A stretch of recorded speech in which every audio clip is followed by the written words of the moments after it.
오늘도 행복하세요. 오자유세상의 유현상 목사입니다.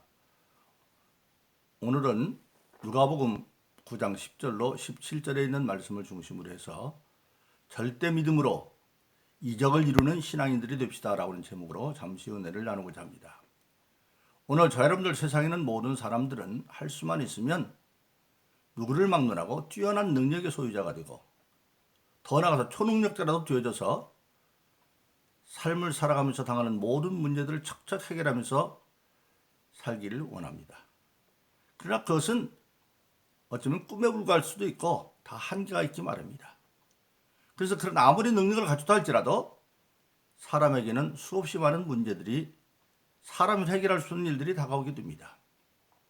정신적인 우울증도 찾아오기도 하고 육신의 질병이나 또는 경제적인 위기나 또는 인간관계에 파산을 일으키는 마치 이혼과 같은 그런 인간관계 위기도 다가오고 여러 가지 위기가 세상에 찾아오게 되어집니다.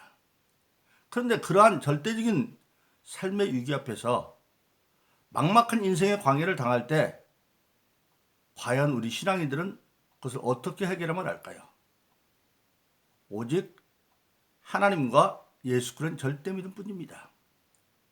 신앙 밖에 있는 사람들이 절망하고 포기할 때 우리 신앙인은 그 자리가 참다운 절대 믿음이 출발할 때입니다.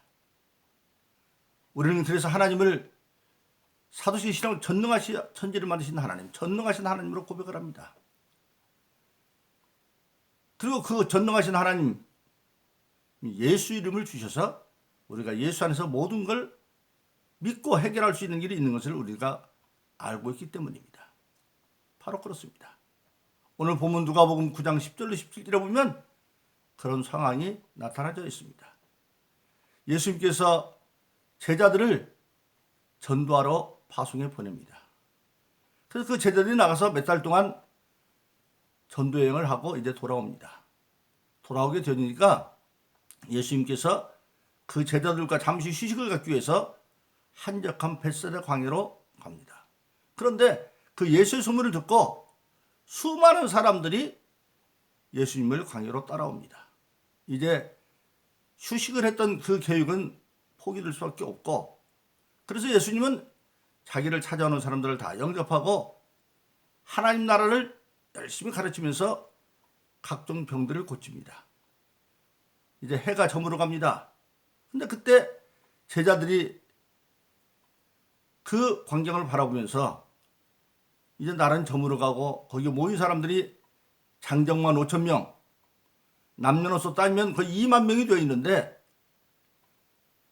그들을 먹이고 재울 것이 없어요. 광야이기 때문에. 문제를 발견하는 겁니다. 저들의 숙식 문제를 제대로 해결하지 않으면 무슨 사고가 날지도 모르는데, 그래서 문제를 발견하고 예수님께 나가서 제자들이 말합니다. 이곳은 광야라 잘 곳도 유할 곳도 먹을 것도 없는데 이제 저들을 다 촌으로 보내어서 숙식의 문제를 해결하도록 하시죠. 그렇게 제자들이 말합니다. 합리적인 건의죠. 그런데 예수님의 대답은 전혀 달랐습니다. 갈 것 없다는 겁니다. 너희들이 먹을 것을 주어라. 그러니까 요한복음 6장의 기록에 보면 여기 있는 많은 사람을 먹이려면 최소 200데나리온이 필요하다. 200데나리온이면 장전 200명의 품삯입니다. 예를 들어서 하루 장정 품삯을 10만 원만 잡아도 2천만 원이 있어야 그들을 한 끼를 먹일 수 있는 그러한 많은 인원입니다. 그리고 잘 것도 없습니다. 그리고 그들에게 있는 것은 요한복음 6장 기록에 보면 한 아이가 자기 도시락 가져온 물고기 2마리와 떡 5개밖에 없습니다. 예수님께 말씀합니다. 이 사람들을 먹이려면 최소 200데나리온이 있어야 되는데 지금 우리가 있는 것은 한 아이가 내놓은 1인분 도시락용인 물고기 2마리 떡 5개 없습니다. 그러니까 예수님께서 책망하는 게 아니라 그걸 가지고 와.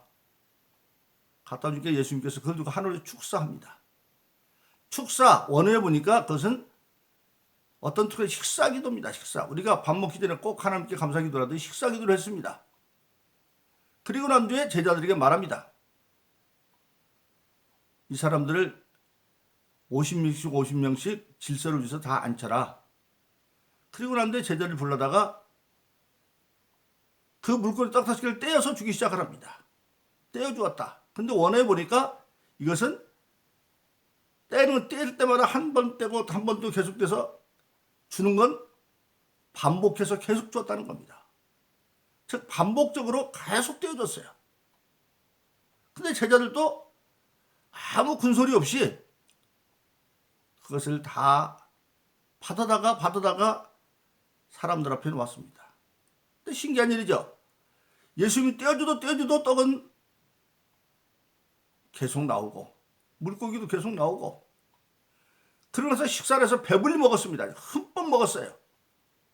그리고 난 뒤에 제자들에게 남은 거 거둬들이라 그랬더니 12바구니에 가득히 찼다.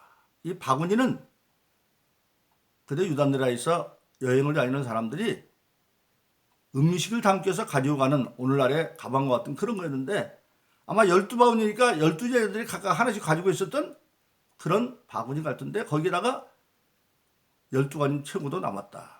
바구니를 채웠다. 물고기도 떡 5개로 다 먹고도 12바구니를 채웠다. 엄청난 일입니다. 만일 12바구니를 다시 주님께 들어서 축사하고 나면 입에는 12바구니 같으면 2만 명이 20만 명도 먹고 나올 수 있는 그것이 바로 오늘 본문의 역사입니다. 바로 그렇습니다.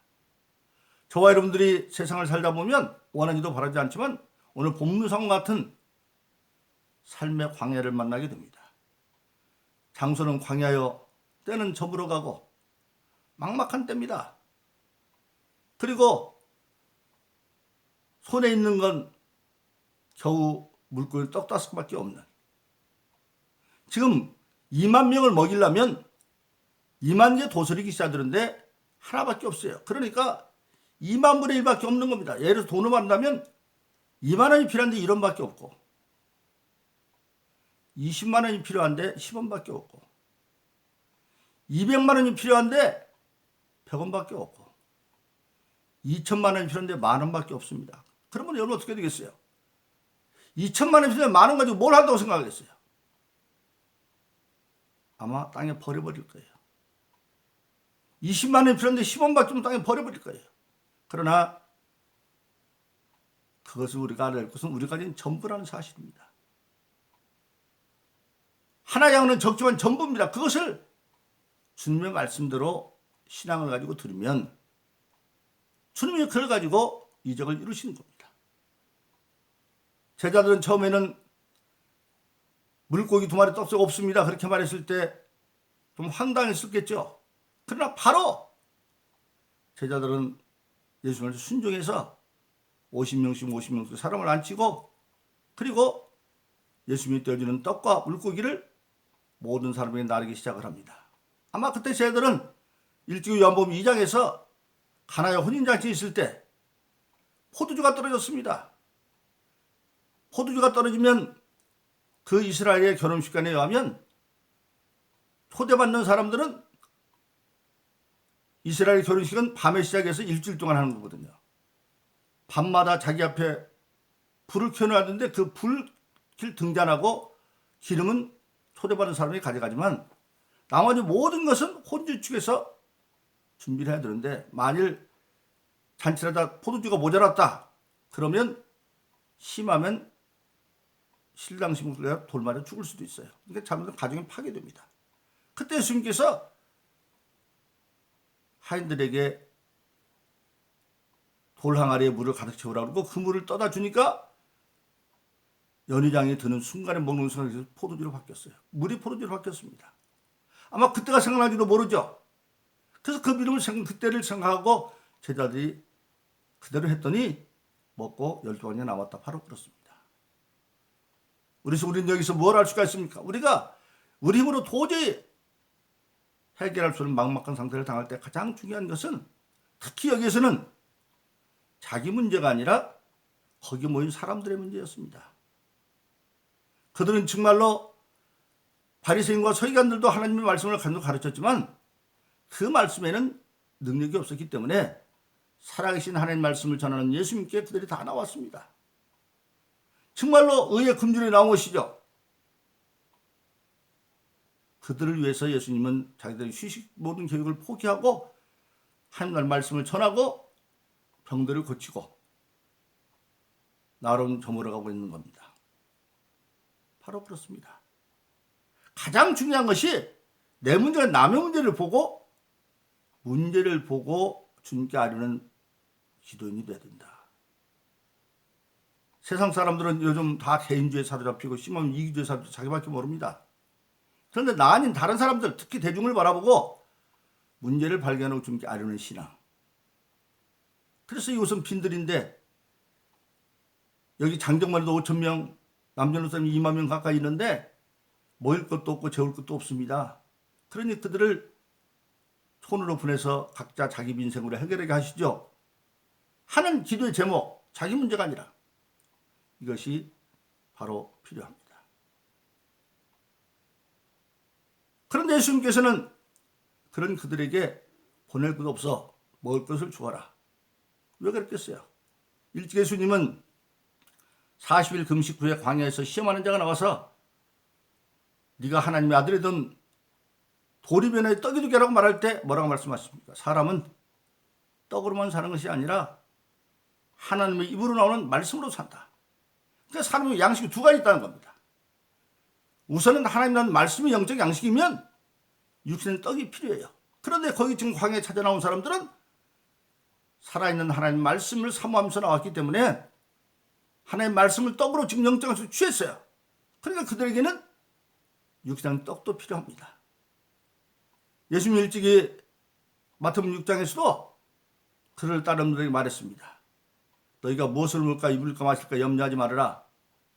그것은 다 이방인이 구하는 것이다. 그런데 그 당시 그를 따르는 사람들은 다 가난한 사람들에서 눈만 뜨면 먹는 게 걱정이고 입는 게 걱정이고 잘 것이 걱정인 사람들입니다.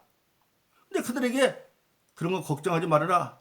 아마 그들은 뻥졌을지 몰라요. 그러나 예수님이 이어서 말합니다. 그런 건 네가 구하지 않아도 하나님들이 필요한 걸 알고 있는데 그런데 그것을 구하는 방법이 뭐냐? 먼저 그 나라와 그 의를 구하면 모든 건 하나님이 더해준다. 그 나라와 그것이 하나님의 말씀이죠. 여기 나온 사람들은 그 하나님의 말씀을 살아있는 말씀을 삼서 나왔기 때문에 이제 떡의 문제는 하나님이 더해준다고 말씀하셨으니까 해줘야 됩니다. 그러니까 예수님은 제자들보다도 그렇게 말하니까 보낼 거 없어. 너희가 먹을 걸 줘라. 그렇게 말하는 겁니다. 두 번째로 그는 제자들은 자기에게 있는 물고기는 떡사시 얘기하고 예수님 말씀에 순종을 합니다. 그래서 그걸 가져와라. 어떻게 보면 아니 이거 가지고 어떻게 하려고요? 할지도 모르는데 그런 말 안 합니다. 가져오니까 갖다 주니까 예수님이 이제 하라는 대로 하는 겁니다. 그래서 마지막 두 번째는 내게 있는 모든 것을 다 예수님 명대로 내어놓는 그런 신앙이 되어야 된다. 바로 그렇습니다. 떡 5개와 물고기 2마리 정말 2만 분의 1밖에 안 되는 거. 2만 개 도시락이 그냥 하나밖에 없어요. 우리나라 말은 누구 입에 그걸 대라고. 그런데도 제자들은 가져오라니까 갖다 주었습니다. 이것이 필요합니다. 예수님이 말씀하시면 어떤 인간적인 합리적인 계산이나 기준이 없이 내어놓는 겁니다. 세 번째 마지막 가장 중요한 것이 절대 순종입니다. 예수님은 그것을 들고 축사하셨습니다. 우리 말하면 음식 기도를 했습니다. 하나님께 감동이. 그런데 그 다음부터 떼어주기 시작하는데 제자들은 예수님 말씀대로 50명 숨지 안 쳤습니다. 계속 아무 말 없이 갖다 떼어놨어요. 그 절대적인 순종 앞에서 이적은 일어난 겁니다. 바로 그렇습니다. 우리 신앙은 우리가 하나님은 전지하신 하나님인데 우리의 작은 머릿속으로 당대의 지식이나 뭘로 계산하는 게 아닙니다. 일상적으로 그런 계산하지만 주님의 말씀이 떨어지면 그 모든 합리적인 계산은 뒤로 밀어버리고 오직 절대 믿음. 천지를 창조하신 하나님 그 아들 예수를 믿음으로 순종하면 마침내 이적은 일어날 수 있다고 하는 사실입니다. 그래서 그들은 예수의 말씀대로 순종했더니 거기 있는 장정만 5천 명 남녀 한 2만 명이 먹고도 그들 제자들이 가지고 있는 여행용 음식 바구니에 12개를 채웠다, 그렇게 말씀하고 있습니다. 바로 그렇습니다. 오늘처럼도 인생을 살다 보면 막막한 광야에서 나른 전부로 가는데 2천만 원이 있어야 되는데 10,000원밖에 없는 그런 경우를 당할 때가 있습니다. 신앙이 없는 사람들은 10,000원을 버려버리고 포기해버리고 목숨을 끊을지도 모릅니다. 그러나 우리 예수 믿는 모든 사람은 그때가 바로 전능하신 하나님을 의지할 때입니다. 예수를 의지할 때입니다.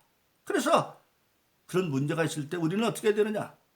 예수님은 일찍이 마태복음 7장 7절 11절에서 말씀하셨습니다. 마태복음 7절에 마태복음 6장에서 죽이는 것을 가르치면서 하늘에 계신 우리 아버지라고 알리신 주님께서 이제는 마태복음 7장 7절로 11절에서 기도를 가르치면서 구하라, 찾으라, 두드려라. 구하는 자는 얻을 것이고 찾는 자는 찾을 것이고 두드리는 자는 문을 열 것이다. 그러면서 비유로 말합니다. 어떤 세상의 부모가 자식이 떡을 달라는데 돌을 주고 생선을 달라는데 뱀을 줄 부모가 있겠느냐? 세상에 악한 부모라도 자기 자식들은 좋은 것을 줄 줄 알거든. 하물며 하늘에 계신 아버지께서 구하는 자에게 좋은 것을 주지 않겠느냐, 그렇게 말씀하고 있습니다. 바로 그렇습니다. 하나님은 우리의 아버지시고 그 아버지가 전능하시고 전지하시고 그 인간으로 오신 아버지 하나님, 아들 성령 참여 하나님이 아들 하나님 예수님이십니다. 그래서 저와 여러분들은 그렇게 하나님 아버지의 기도를, 믿음을 가지고 예수님에 대한 절대 믿음을 가지고 어려운 상황, 절망의 상황이 다가올 때 이건 인간의 힘으로 절망하지만 하나님이 함께 하시고 계시면, 함께 하시면 능히 해결할 수 있다는 믿음을 가지고 우리가 기도함으로 삶의 광야를 믿음으로 이기고 오히려 문제를 해결하고 풍요로운 12방언의 축복을 이어가는 그런 저와 여러분들 절대 믿음 사람 되기를, 그래서 그 절대 믿음으로 이적을 이루는 신앙의 삶을 이루기를 예수 이름으로 축원합니다. 오늘 경고 가세요. 오 자유세상의 연상 목사였습니다. 감사합니다.